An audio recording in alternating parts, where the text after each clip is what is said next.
In today's video, we are going to create 4 seasonal projects using Wendy Vecchi's new collection for Spellbinders. Hey, I'm Rick. I have been a paper crafter and professional artist for over 20 years, and if you're new here, welcome, and we're going to get it started right now. All right, for today's projects, we are going to use the Essential Envelope die set, the Peeking Edge birthday add-on dies, the Build-A Plaid layering stencils, and the Halloween add-on stamps and die set, and the Christmas add-on stamp and die sets, all part of the collection. We're going to start off by creating our background for our Halloween card using the Build-A Plaid layered stencil. And I've got this in just on some hammer mill cardstock, and I'm going to attach my stencil to it. And we are going to use just the ink that's on the brush to start our plaid pattern. So I've lined this up, and I've just inked blend that black soot distress oxide ink right over there. It was only what was left on the brush, and I'm going to turn the stencil, add the next layer, and create the next set of stripes on this plaid pattern. This is in carved pumpkin. I'm going to flip that stencil around and move it up just a little bit and add some more ink. That time I went straight to the ink pad and down into it to create a bolder color that we can use. I'm going to move on to the third layer of the stencil. Or no, we're back to the first layer. I'm going to add a little bit of detail to that with the black soot that's left on the brush, and then on the stencil, just over our orange. This is the third layer now. We're going to turn this around to add our next stripe. This is the great thing about this stencil. You can turn it in many different directions to create your different plaid backgrounds. I am going to be showing you the stenciling for all the backgrounds for this cards because I asked the community in a poll if they wanted to see all of the stenciling on the projects coming up.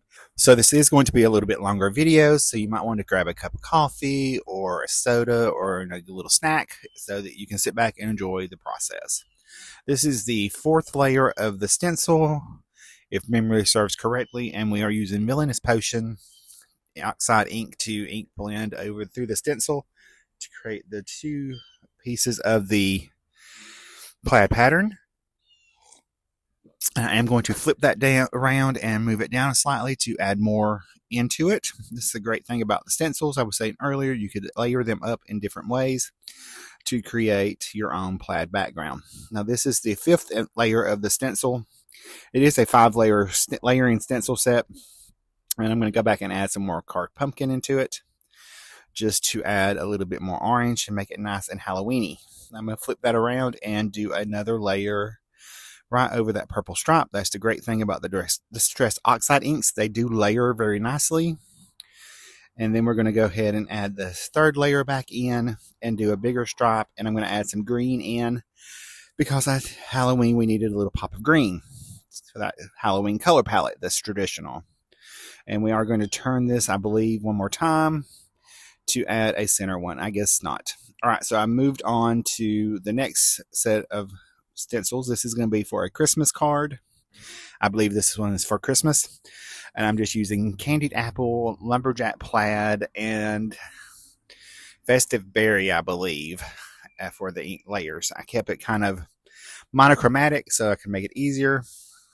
You can see I flipped that around and made that little tic-tac-toe pattern. I'm going to add the next layer and ink blend over that. That's one of the reasons I like this stencil, is because you can change it around and get a different look out of each one of them, which makes it super versatile and helpful. So we're going to just use the ink that's on the stencil to create that lighter shade right there. And then I'm going to come in with the very small layers and flip it around. This is the one with the double. I decided I wanted it that way instead. And I think I did all my stenciling first before we moved into the building the cards.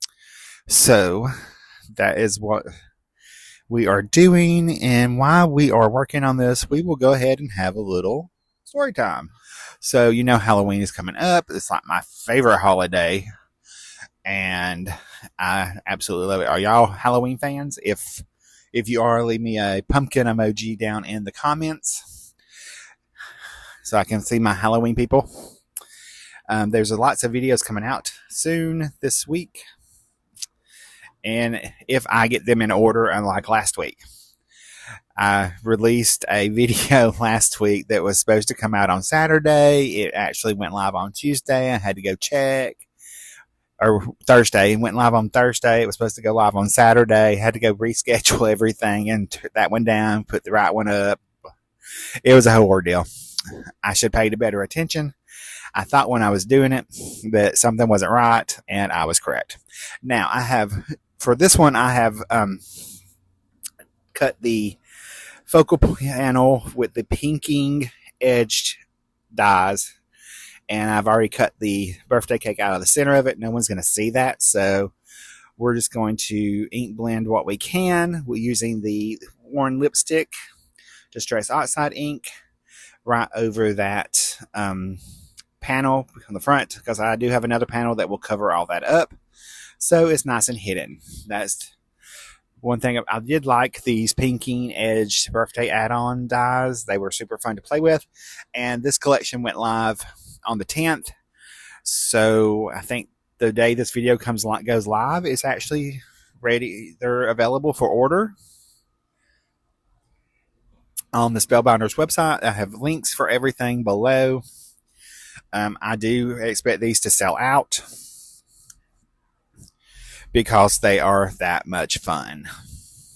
So we are just working around the house, just getting everything nice and cleaned up and arranged where we can have some people over maybe for the holidays. You know, we got to start early because we have so much. If Charles does normal, we'll have lots of trees put up, but we'll have to see how that goes. I don't know. He might only want to do a couple this year. Fingers crossed. I mean, don't get me wrong. I love Christmas, but there's only so many Christmas trees I can take down. All right, we're working on the fall background, and I'm using Rustic Wilderness right now for the ink blending, and I did add some carved pumpkin and festive berries in there. No, candied apple, and then just use the residual from the ink blending brushes at the bottom. Kept it super simple for this panel. I think we add one more to the middle. No, we're going to add a couple more. We're going to add some brown into this. And I believe that brown was brushed corduroy. Again, everything's listed and linked below in the visual supply list in the description below. So, and if you purchase from my link, I do make a small commission from that, which helps me fund this channel and keep everything free for you to watch. So that's going to be what's going on right now. We are talking about maybe taking a small little trip somewhere. Of course, it's going to have to be pet friendly, so Rodney can go with us. Can't leave him by himself here. Cats can stay by themselves for a few days. They'll be fine. But Rodney, no, he'll have to go with us. He has separation anxiety as it is. So it's like a toddler, y'all. Never thought I'd have a toddler, but I do. It's just four-legged. I know, so we're talking about taking a little trip, probably to the mountains if I have my guess, the Smokies or something for a couple days. I don't really know. We haven't got that far yet. We're still working out all those plans. All right, now I've got all the panels ink blended, so we're going to start working on our card bases. We're going to go ahead and attach our panel for our Halloween card. We're going to attach it to a top-folding A2 card base.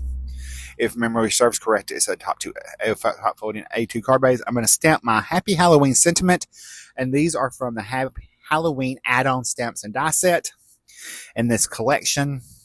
So I've stamped that in some ink, VersaFine Clair ink, and I have cut my little cat die here out from some cardstock that I have created using distress-free inkers. Use those watercolors and just die cut those out after the panels were dry. I did cut extra pieces that I end up not using for this project, so I have those to use on a future project. I've backed the cat in a piece of white cardstock, and I'm going to attach him to the bottom, or her, whatever.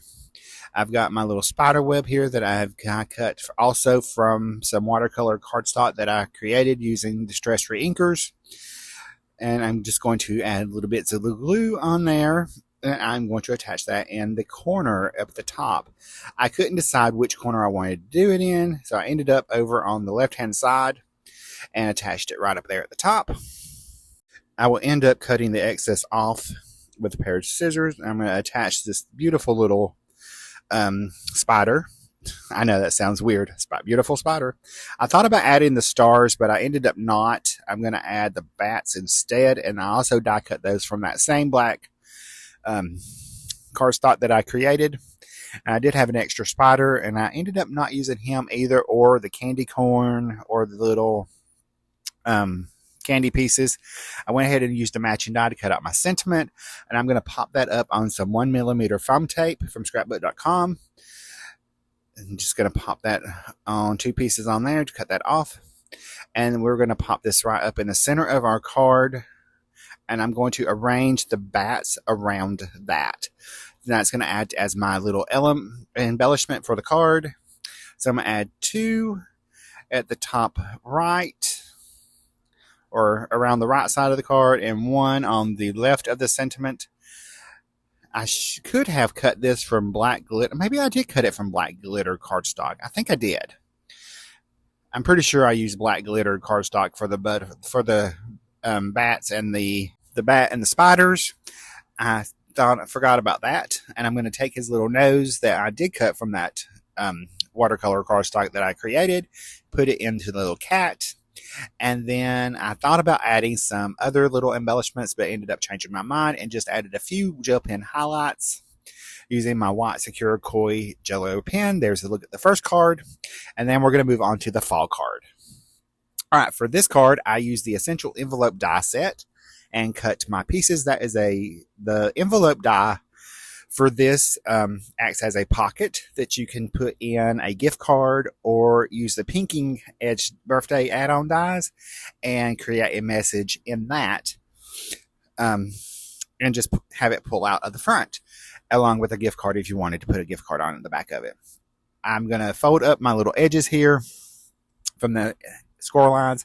I am going to use some strong adhesive, double-sided adhesive on the little flaps. I will burnish those into place and take my little pickup tool and pop that off. That way I can just fold over the flap and have my pocket created. Now I'm going to add liquid glue to the back of that, and I will put that on the center of my card front, which is our plaid background pattern. Here is my little pinking. There's 2 of the pinking dies that are nesting. So I've got the smaller one in the middle, and then added it to that same pumpkin color cardstock. I'm going to slide that pocket in there because I've got some die cut leaves here that I'm going to start adding onto the pocket to make it nice and folly. And these leaves were part of the Essential Envelope die set. It had leaves and flowers and some other elements. I can't remember now what all was in there. I am going to add some that hang over the top of the envelope pocket, and I'll just put glue along the part that was not going to hang over the envelope, the slide out part. I'm just kind of moving these around. You can see that watercolor cardstock that I created. I used that same cardstock onto these. I'm going to slide that out and add some to the top of that panel, so when they slides down, it kind of continues on and keeps everything going. There's 3 different size leaves in this set, so that made it super helpful to have a different dimension, and I just picked fall colors that I had already used. So I'm just going to continue on adding my liquid glue behind, and I chose purple, yellow, oranges, brown, and the mix of the orange and yellow onto there, and that beautiful coral shade right there, and that's my fall color palette. I'm going to add this last couple leaves spattered around. I'm going to make sure that it will slide back in there, and then I have got 1 more leaf, and then I'm going to add my For You sentiment to the top with the matching shadow die. So I'm going to attach the For You to the coordinating shadow dies that are part of the Essential Envelope die set. I'm just going to add little dots of glue behind the die cut and add it right on top with my reverse tweezers. Make sure everything's lined up nicely in the shadow die. And I do pop that up. I'm going to add the U now. Same way with just a little bit of liquid glue dotted in there. And I am using Barely Art glue in a fine tip bottle. And now we're going to add a little bit of the 1mm foam tape, or 2mm foam tape, I believe, to the back of that. And we will pop both of these up. I did cut them a little bit smaller so that they would fit behind the die cut shadow dies. Kept it super simple. So we're going to go ahead and finish putting on our little foam tape pieces. I did cut those a little thin. I'm going to peel off the backings and then pop my For You right on the center of the envelope pocket. And again, remember, you can add a gift card in the back of that. I'm going to finish this off by adding some Stardust stickles to the leaves to add a little bit of sparkle. And I just kind of went through and added them over and through there. And then I'm going to smush them out with my fingers to add, make sure everything has some sparkle on there. I started doing lines, but I decided I didn't like that. So I just kind of smushed it around with my finger to make sure all the leaves were nice and glittery, because, you know, this is the only kind of glitter I really like because it doesn't get everywhere. We're going to finish adding that Stardust stickle, and then we're going to move on to the next project in just a second. So I'm smushing that now around, and the watercolor paper is not reacting to that, so don't worry about that. Here's a look at the finished card, and then we're going to move on to our birthday card. So I've got my pinking edged birthday add-on die set. I'm going to add my card panel to just a 4 1/4 by 4 by 5 1/4 inch panel to a top folding A2 card base in the US. I'm going to add the little pink background to the shadow piece. And this is all Spellbinders cardstock. I have it all listed in the visual supply list. I'm going to add my liquid glue to the little pink panel. And I did use the pinking edged birthday add-on dies to get that edge. I'm going to add my little cake piece. This comes in a couple different layers. You have a die for the entire cake layer, and then the piece I'm putting on now is the little cake plate. I cut that from glittered cardstock. I'm adding this the cake frosted part with some yellow cardstock, and then I'm going to pick up these little candles and add those onto each candle. And after looking back, I should have went with a different color pink. It kind of blended in a little too much to the background panel, or I should have used a different color for the background. One of the two. But it is what it is, and it's okay. Hindsight is 2020, yeah. So we're going to go ahead and add the frosting onto the cake, little fondant part there. And fun fact, Rick actually used to decorate cakes. In case y'all didn't know that, Rick worked at Walmart and Food World when I was in high school, and I learned how to decorate cakes in Food World. And then I did it in college at Walmart while I was in college. So Rick doesn't know how to actually how to decorate cakes. I do not do fondant. I hate it. I think it's nasty tasting, and I'd much rather have the buttercream icing because I'm a fat kid, and I'd much rather have the icing. All right, so we're going to take and add in our sentiment now. We're going to take our shadow layer, and I'm going to add, this is Happy Birthday. The die says Happy Birthday. It's in 2 separate parts. So I'm going to add the happy on first, and we're going to put that up at the top. And I'm just going to attach this straight down onto the card base or card front, and then we're going to take our birthday. If memory serves correctly, I think the tittle is separate on the birthday, but I don't remember now. So we'll have to see in a minute if I add the tittle. I think I add the tittle. I cannot remember. Yes, we add the tittle. So we're going to slide on our little birthday, and then I'm going to get the tittle right there with my Craft Pro pickup tool from scrapbook.com, and add some liquid glue behind there, and we're going to add that right under the birthday cake. And here's a look at that card. And for our last card, we are going to do the Christmas card. So I've got my red plaid background, If you made it this far, congratulations, because this is a long video. We're going to add that onto our card front. I have die cut. This is the Christmas add-on stamp and die set. We're going to go ahead and stamp out our I think it's Merry Christmas or Happy Holidays. Merry Christmas. I stamped it upside down. Don't ask why. I don't know. And then I set that to the side to dry. I'm going to take my little holly pieces that I have die cut out for using the die from that set. And there is a coordinating stamp in that die set that does the center leaves.